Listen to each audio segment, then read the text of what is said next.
On its northwestern side, the floodplain of the River Yecker had been raised by the fortifications. Extra security was provided by a steeply embanked trench containing machine guns, anti-tank cannon and searchlights.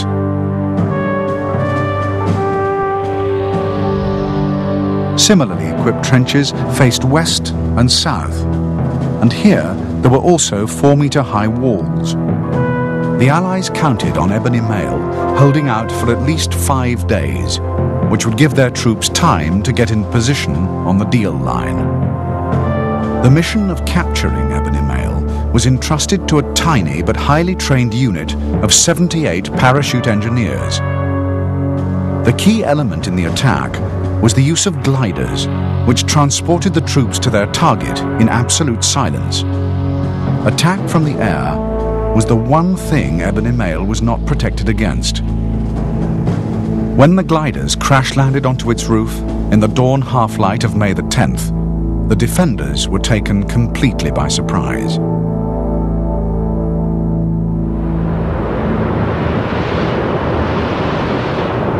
In the first 10 minutes, the Germans occupied 9 installations. They then blew up the casemates and cupolas of all the guns with a new, high-intensity hollow charge explosive. Finally, they kept the fort's garrison of 1,200 men pinned down until the arrival, 24 hours later, of the advanced troops from 6th Army. The capture of Ebony Mail was achieved with the loss of only 6 German dead and 15 wounded. It was a sensational coup.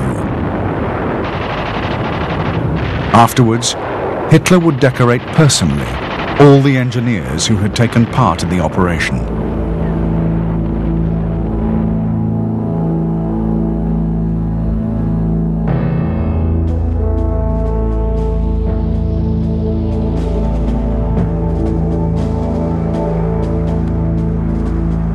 About an hour and a half after the opening of the German offensive in the north, the French commander, General Gamelin, ordered the implementation of the Deal plan. The units of the Allied First Army Group rolled across the Belgian border and advanced towards their allotted positions along the River Deal. Here they planned to halt the advancing Germans. Gamelin felt calm and confident, delighted that the Germans were attacking just where he had guessed they would.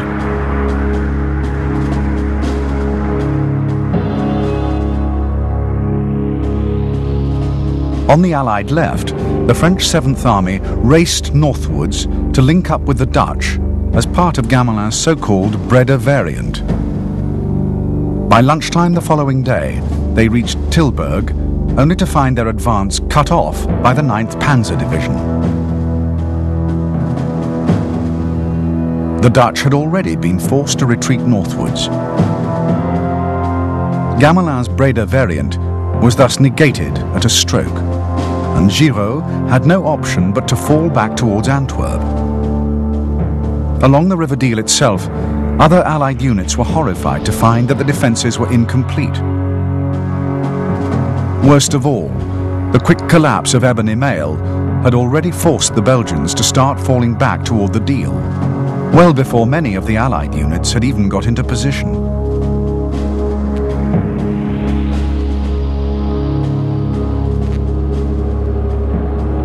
As battle was being joined in the Low Countries, to the south, Army Group A's massive armoured formations were moving forward towards the Ardennes. These were arrayed in 3 densely packed blocks, with armoured divisions in the first 2 and motorised infantry in the third. Altogether, their columns stretched out for 100 miles. Overhead, an immense umbrella of Luftwaffe fighters flew cover against any possible air attack by the Allies. But with Allied eyes fixed firmly on Belgium, no such attack came. Within 2 days, the mechanized spearheads of Army Group A erupted out of the Ardennes. Surging across the French border, they arrived at the banks of the River Meuse on the afternoon of May the 12th.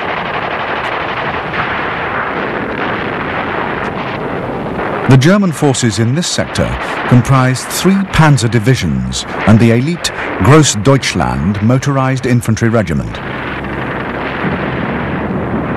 For their imminent attempt to cross the river, they were promised overwhelming air support.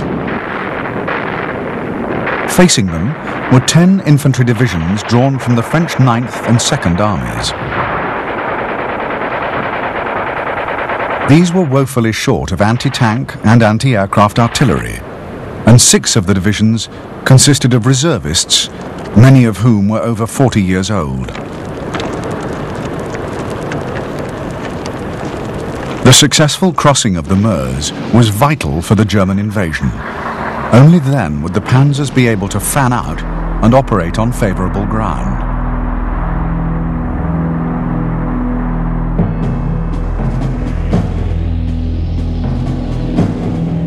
When the Germans launched their assault, the main effort was made just west of Sedan.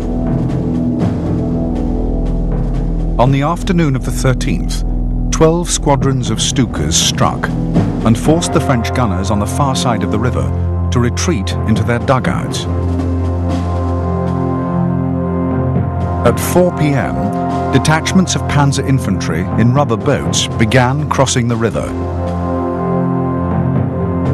These units managed to secure a toehold on the opposite bank. By midnight, the Germans had driven a wedge 5 miles deep in the French defences and built another bridge across which the panzers began to pour.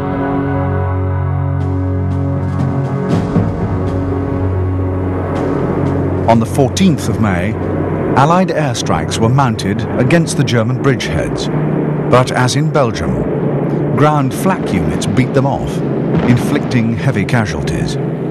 Indeed, in this engagement, the RAF incurred the greatest rate of loss it ever sustained in any single operation, losing 40 out of 71 planes.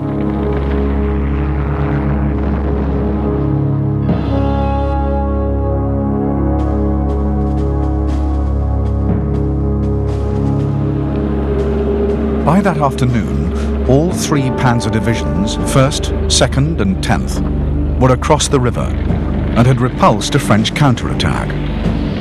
Commanding them was General Heinz Guderian. Aged 52, Guderian was a pioneer of Blitzkrieg tactics and its most outstanding exponent.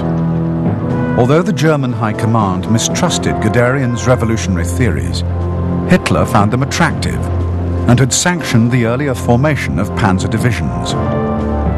In command of an armoured corps for the invasion of Poland, Guderian had played a key role in the German victory. His tanks achieved deep penetration with such incredible speed, they earned their commander the nickname Hurrying Heinz.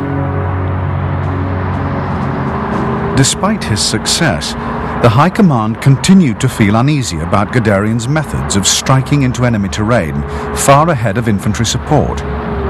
Consequently, when arrangements were being finalized for the Western offensive, they made his command subordinate to the more conservatively minded General Paul Ludwig von Kleist.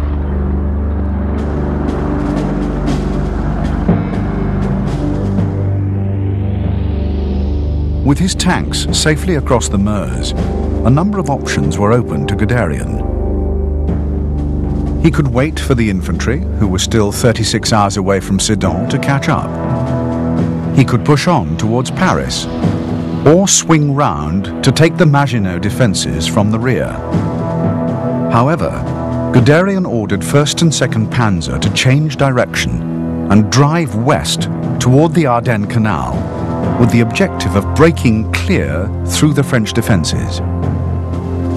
The Ardennes Canal formed the hinge between the French 2nd and 9th armies, and if Guderian could breach that line, he would split apart the Allied armies and strike at the flank and rear of the forces moving into Belgium. The main danger was that the swing west would leave his left flank exposed, and he left the 10th Panzer and the Großdeutschland Regiment to guard against any Allied counterstrike.